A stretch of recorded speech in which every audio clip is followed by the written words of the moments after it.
अध्यक्ष महोदय सोडवणं गरजेचं आहे. रोजगार सेवकांना त्या ठिकाणी जॉब कार्ड वेळेत वितरित करणं गरजेचे आहे. जे काम त्यांनी केलेलं आहे त्याचं पेमेंट त्यांना अदा होणं वेळेत अध्यक्ष महोदय गरजेचं आहे. माझा स्पेसिफिक प्रश्न अध्यक्ष महोदय या ठिकाणी आहे की 7/12 वरती याचा बोजा आपण चढवणार आहात का? अध्यक्ष महोदय, प्रामुख्याने या प्रश्नाचा जो रोख आहे तो जे पानन रस्ते आहेत त्या पानन रस्त्यांचं सीमांकन करणे, सीमांकन झाल्यावर त्याच्या नोंदी 7/12 मध्ये घेणे असा रोख आहे. अध्यक्ष महोदय, 22/5/2025 रोजी जो आपण शासन निर्णय केला आहे ज्यामध्ये महाराष्ट्र जमीन महसूल संहिता 1966च्या कलम 143 आणि मामलेदार कोर्ट ऍक्ट आहे 1906चा कलम 5 यानुसार आदेश पारित करताना त्या शेतकऱ्यांचा रस्त्याची लांबी, रुंदी, दिशा, सीमा आणि या सर्व आखून या सर्व रस्त्याची 7/12 वर नोंद घेण्याचा निर्णय शासनाने घेतला आहे. आणि अध्यक्ष महोदय, या ठिकाणी जे ग्राम महसूल अधिकारी आहे यांनाच आता या ठिकाणी ही सर्व जबाबदारी आपण दिली आहे.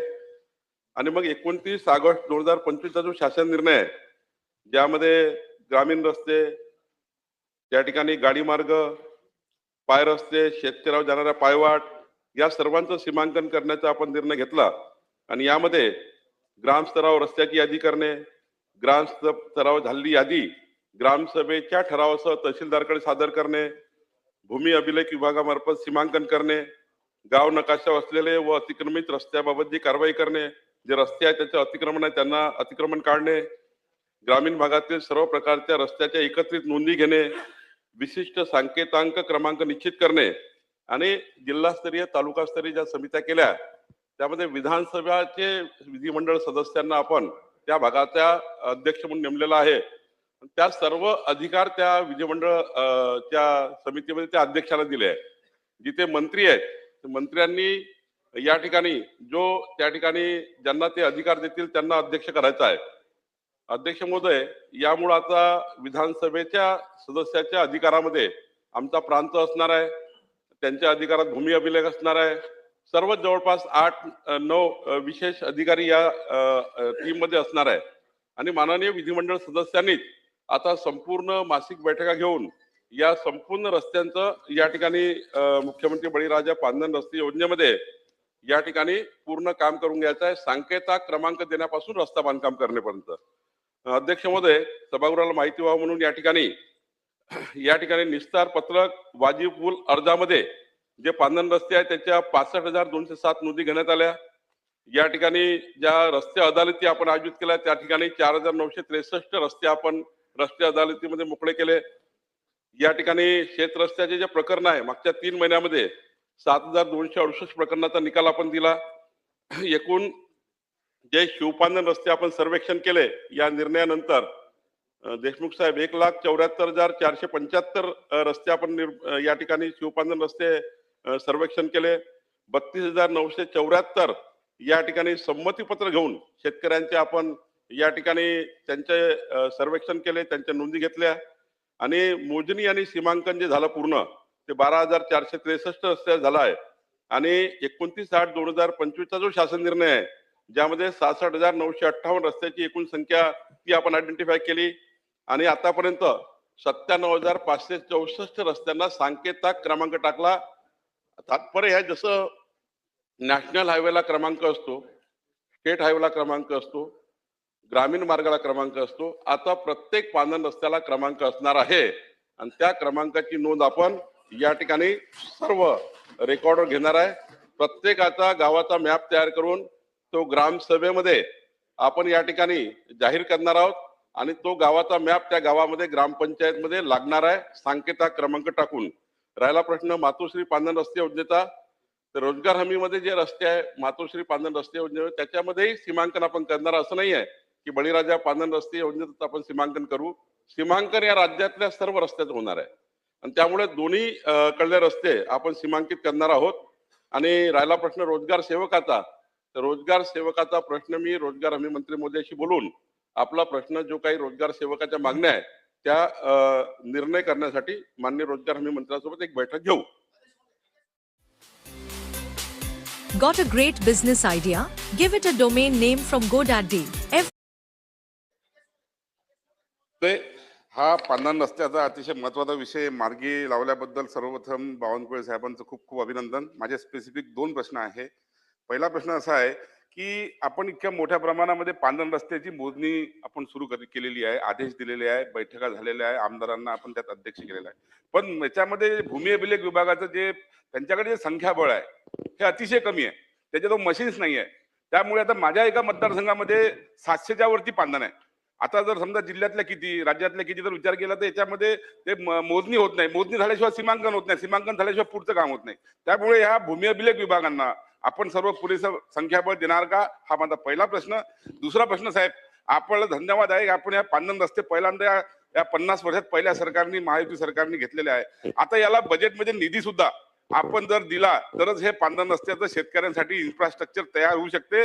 आणि शेतकऱ्यांच्या आत्महत्या जर थांबवायच्या असेल तर पांढरण रस्ते हे केले तर तो शेतामध्ये भाजीपाला लावू शकतो, इतर पिकं लावू शकतो आणि तो त्याचा जीवनमान सुधारू शकतो. आणि म्हणून याला आपण निधी उपलब्ध करून द्यावा. हे माझे 2 प्रश्न, आपण याची उत्तर द्यावं. धन्यवाद.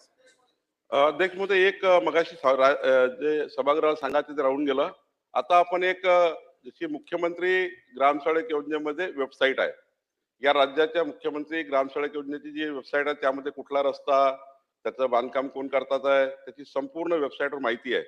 तशीच आता मुख्यमंत्री बळीराजा शेत पांढरण रस्त्याची वेबसाईट 31 मार्चच्या तयार होणार आहे. यामुळे संपूर्ण राज्याचं पांढरण रस्त्याचं स्ट्रक्चर आता वेबसाईटवरच दिसणार आहे. त्याची 31 मार्च पर्यंत आपण करणार आहोत. दुसरं, संख्याबळाबद्दल माननीय आपण या ठिकाणी माननीय आपले या ठिकाणी समीर कुनावारनी सांगितलं आहे. समीरजी, आपण आता कायद्यामध्ये बदल केला आहे. मागच्या विधिमंडळात आपणच मान्यता दिली आहे कायद्याला. या कायद्यामध्ये आता आपण खाजगी भूकरमापकांना नेमण्याचा आणि खाजगी सर्वेअरही नेमण्याचा आपण आता कलेक्टर आणि तिथले SLR ला अधिकार देणार आहोत. त्याचा SOP आता फायनल झाली आहे.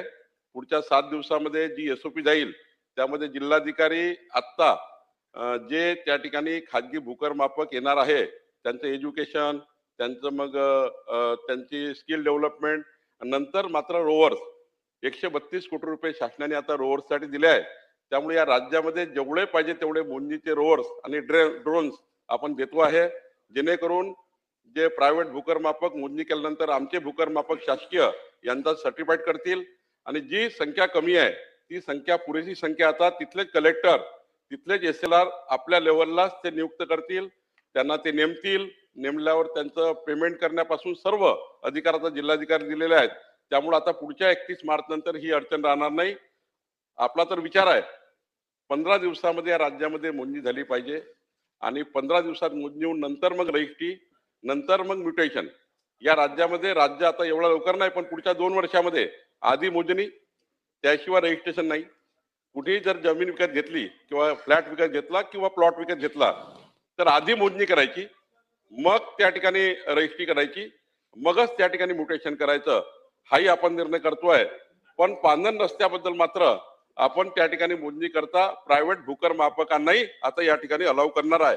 राहिला निधीचा प्रश्न, माननीय मुख्यमंत्री महोदयाकडे आपण मुख्यमंत्री बळीराजा पांढरण रस्ते योजनेला एक यावर्षी करता निधी मागितलेला आहे.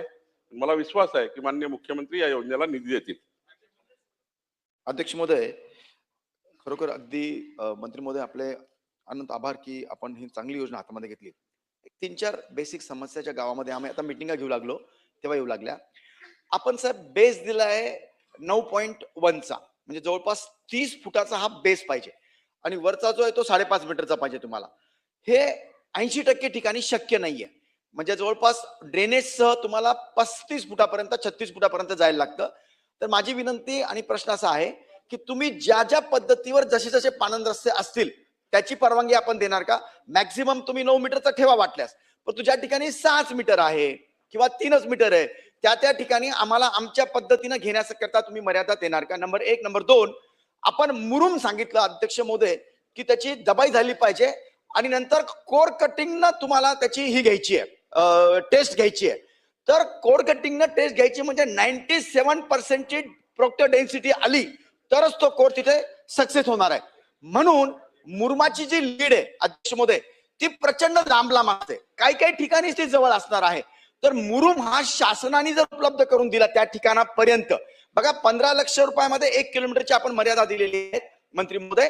त्याच्यामध्ये हे सगळं शक्य, प्रॅक्टिकली चालताना शक्य. आम्ही तर बनवून बघू लागलो, आम्ही 3 रस्ते स्वतः त्याच्यामध्ये बनवून बघू लागलो. तर लीड एकतर फार लांब आहे, ती आम्हाला मुरुमाची लीड आपण शासनाने त्या ठिकाणापर्यंत आणून देण्याची आम्हाला तजवीज करावी. आपण रॉयल्टी नाही घेणार आहे, तुम्ही अगोदर GR मध्ये डिक्लेअर केलेले आहे, धन्यवाद. तर हे 2 बेसिक जे आमचे मुद्दे होते की बुवा हे 2. आणि तिसरं महत्वाचं की मतदारसंघामध्ये, आता समजा माझं एकट्याचं मतदारसंघामध्ये सर्वे केला मंत्री महोदय, तर 2500 किलोमीटर आत्ताच ते निघू लागले, ज्याच्यामध्ये आम्ही सगळ्या मिटिंगामध्ये परफेक्ट सगळं करू लागलो. तर त्याच्यामध्ये काही मर्यादा न देता म्हणजे फार खुश आहेत शेतकरी महोदय त्या सगळ्या बाबीमुळे. तर कुठेही अडवणूक न होता त्याला म्हणजे कोणती मर्यादा देऊ नका की 1 वर्षात इतके करा तितके करा. जितके आम्ही करू शकू तितके करायला आम्हाला तुम्ही परवानगी देणार का?